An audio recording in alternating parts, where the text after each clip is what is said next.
Today we're taking a look at sections 4-1 and 4-2 on basic concepts of probability.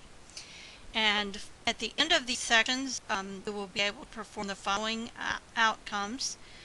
First of all, state the rare event rule for inferential statistics. Number 2, define an event, a simple event, and a sample space. Number 3, calculate a probability using the relative frequency approximation of probability. Number 4, calculate a probability using the classical approach to probability when the outcomes are equally likely. Number 5, state the probability of a certain event and an impossible event. Number 6, explain what the complement of an event is. Number 7, express probabilities of simple events as a fraction or decimal to 3 significant digits. Number 8, given the probability of an event, express the odds in favor of the event and the odds against the event. And finally, number 9, determine the payoff odds against an event. Okay, so we begin with the rare event rule for inferential statistics, and much of what we do in statistics as we go into the portion of statistics where we're actually applying it to different cases is the following. If under a given assumption the probability of a particular observed event is extremely small, we conclude that the assumption is probably not correct.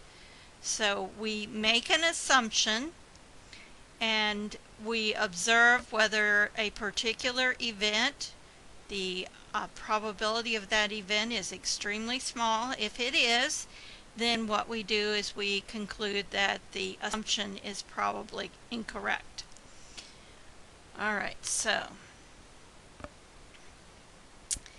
an event is any collection of results or outcomes of a procedure. So you may be rolling dice, you may be drawing a card, you may be selecting a person from a population, any number of events. A simple event is an outcome or event that cannot be broken down into simpler components. A sample space is the set of all possible outcomes. So if we're talking about rolling a die, the normal 6-sided die, the sample space, let me see if I can get my pen to write here. It always does that. Alright, pen. So for rolling a die,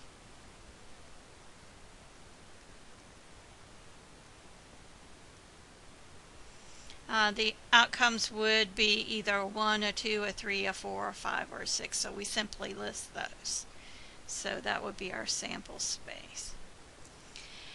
Now, we do have a couple of different approaches to calculating a probability, and both of these are used in this section.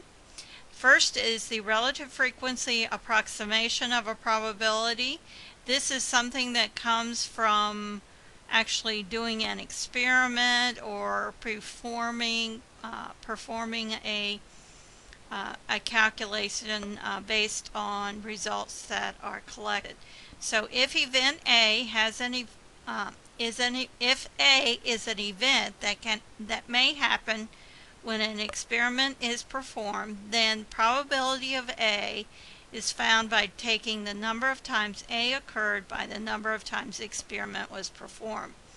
So if you're looking for the probability that somebody is a Democrat, and you survey 100 people, and you get 43 of them saying they're Democrats, that would be an example of a relative frequency approximation. So you might be saying in the Fredericksburg area, the probability of being Democrat is 3 out of 100. Okay, a second example I have here, suppose that a coin is flipped 100 times and 46 heads and 50 Okay, that should be 48 heads. Need to correct that error. Okay, it's flipped 100 times and 48 heads and 52 tails are recorded. Then the empirical, or the relative frequency, empirical is just another way of saying relative frequency approximation. Probability of heads would be 48, and that's an 8, 48 over 100, or 0.48. The probability of tails would be 52 over 100, which would be 0.52. And notice this is different from what we get when we apply the classical approach, which would be 0.5 in both cases. Okay, classical probability formula is if all outcomes in a sample space are equally likely and A is an event within that sample space that can occur in S ways, then probability of A equals S divided by N.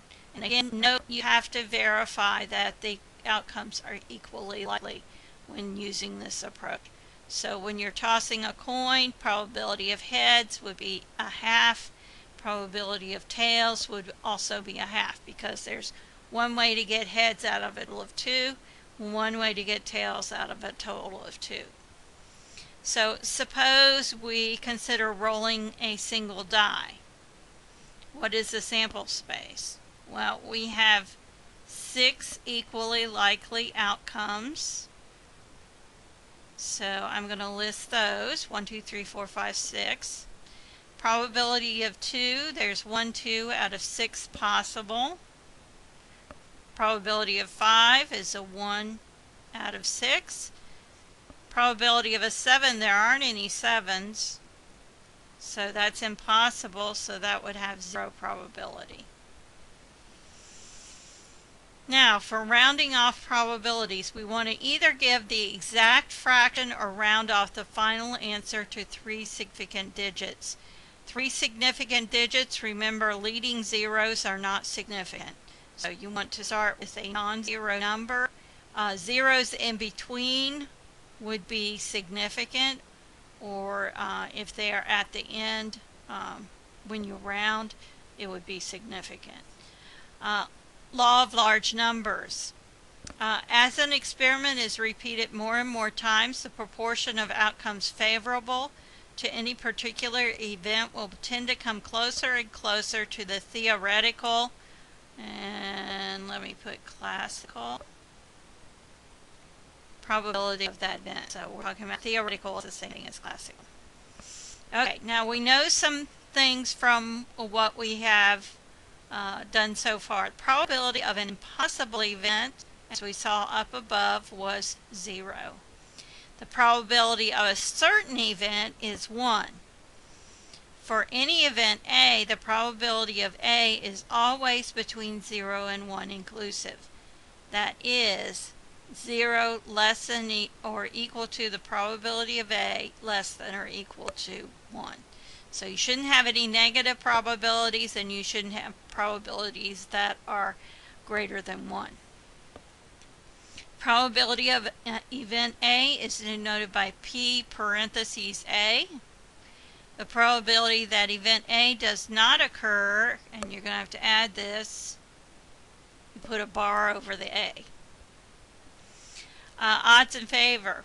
Compare the number of favorable outcomes to the number of unfavorable outcomes. Odds against, we compare the number unfavorable outcomes to the number of favorable outcomes. So what are the odds in favor of rolling a 2? Okay, so if we think about a 2, rolling a 2, there's one favorable outcome, and 5 unfavorable outcomes, a 1, a 3, a 4, a 5, or a 6. So the odds would be 1. The odds in favor of rolling a 2 would be 1 to 5. Notice, compare that to the probability of rolling a 2.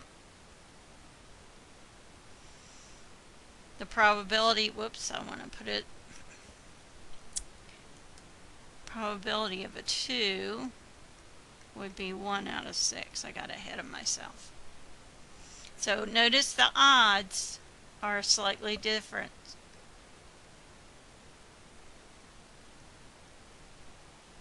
We know the favorable plus the unfavorable give us the denominator that we have in our probability.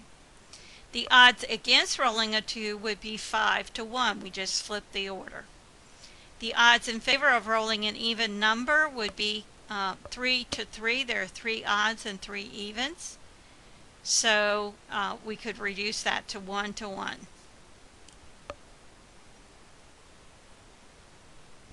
All right, we have a glass bowl that contains 10 red M&Ms, 5 blue ones, 15 brown, and 8 orange, and 7 green, and 5 yellow.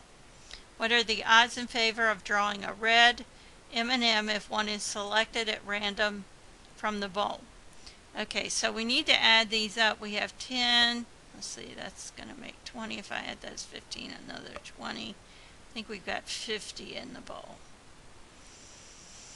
Okay, so the odds in favor of drawing a red, we have 10 red to 40 that aren't red. So these are the red.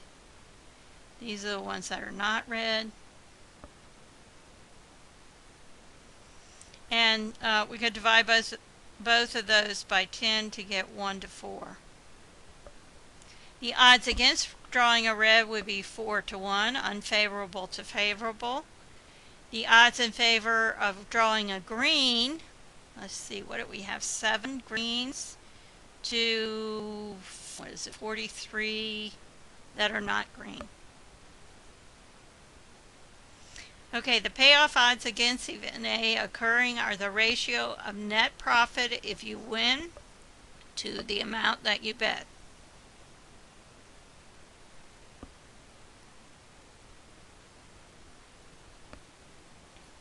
And that ends this lecture.